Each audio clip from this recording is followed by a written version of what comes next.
As promised in the previous video, here we have the NZXT Function 2 keyboard, their second attempt at gaming keyboards with some cool new stuff. So, word from a sponsor and let's see what do we have here or what's new here.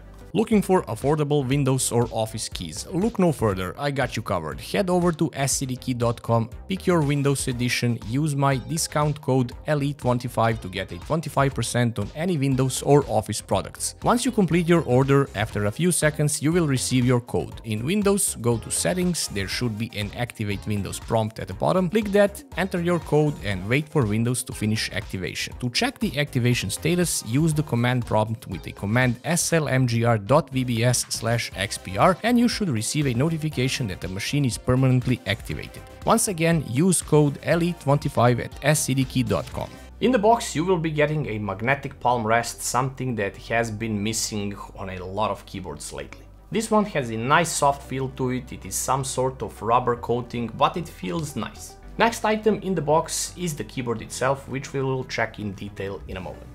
We have a keycap puller, switch puller, USB-C to A cable and additional switches so you can try how different ones feel on this keyboard. Opposed to the Lift 2 mouse, the price of this keyboard is literally as every other keyboard with similar specs on the market, and it is $139.99. They did pack a lot of stuff in it, so let's see what you get for your money.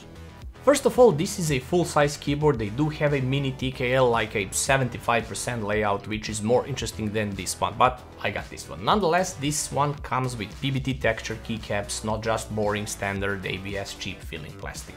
These are premium for sure. It has a floating design where switches are visible from the sides and they sit on a 3mm thick aluminum plate where the rest of the case is made from plastic. On top left corner there is a nice volume wheel, rubber texture to it, really nice to scroll and play with it by the way, and on the side there are also 3 buttons: mute, Windows lock and RGB brightness button, which works in 5 levels, each press corresponds to 1 level of increase of light. Aside from that, the keyboard does feel nice to the touch, doesn't look and feel like more premium keyboards, but it doesn't feel cheap either. In the top right corner we have the subtle NZXT branding with LEDs for num-lock, scroll lock and caps lock. The keyboard is also angled at a low angle. Some of you might already like this angle, but in case you need more incline, there are 2 stage feet at the back for further adjustment to your liking. It also has anti-slip rubber on each corner, so it doesn't slide on your desk, and it also has one in the middle bottom part where the spacebar is, so it won't wobble or shake when you go hard on your spacebar. Regarding the internals, this keyboard comes with Gateron purple switches. These are optical switches, they are hot swappable, but beware as you are only limited to Gateron optical switches since they do not have any pins on them like traditional switches from all the manufacturers. They are factory lubed and they do feel nice to type on.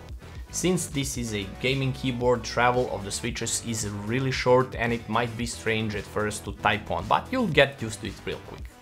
The stabilizers are plate mounted and they are also lubed from the factory. In case you want to do any mods to this keyboard, there is absolutely no need for that, since it also has a foam padding inside and a kind of tape mod done to the PCB already to further enhance the typing sound. In fact, take a listen for yourself.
Typing does sound nice, all the keys with stabilizers sound really nice, except maybe the spacebar, that could benefit from foam padding a lot. It is fixable with a little tweaking, of course.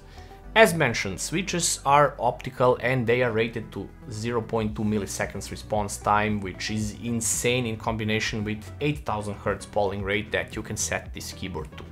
The actuation force is around 40 grams, so they feel nice to type and game as well. Using the NZXT Cam software, you can see that the keyboard has one software profile, which is only active while the cam is running, but it also has 4 additional onboard memory profiles that are stored directly in the keyboard, I mean permanently stored in the keyboard. So your settings will be safely saved if you change your computer. There is an option to remap and reprogram any key, which is a cool feature to have. Regarding the lighting modes, pretty usual stuff that can be found on practically any RGB enabled keyboard or device. You can also set switch point actuation from 1 to 1.5 mm, and honestly I couldn't tell the difference since the keys themselves have a really low travel distance. Maybe 1.5 mm is a little bit better for typing, while for gaming I saw no difference in my movement and response since it is already fast and precise enough. Polling rate can be set all the way from 125 to 8000 Hz, and there is an option to record macro keys as well. All in all, this is a nice keyboard, but the fact that you are limited only with Gateron optical switches kind of limits you in a way of experiencing other switches on the market, and you know that there are a lot of them. But as this is a gaming keyboard, looking from that perspective, the optical switches were the obvious choice for it. You are spared of having to loop them or the need to mod the keyboard as well. So in my eyes, if you are a gamer looking for a good keyboard that has great hardware under the hood, then this is a great choice. Timeless design, nice magnetic wrist rest, and set of features paired with a great specs gets a highly recommended award from me. As NZXT gives you the choice of some customization with the NZXT Cam software, but mainly great experience out of the box without any tinkering to it. So sub to the channel guys if you haven't already, like and share the video, and I'll see you in the next one.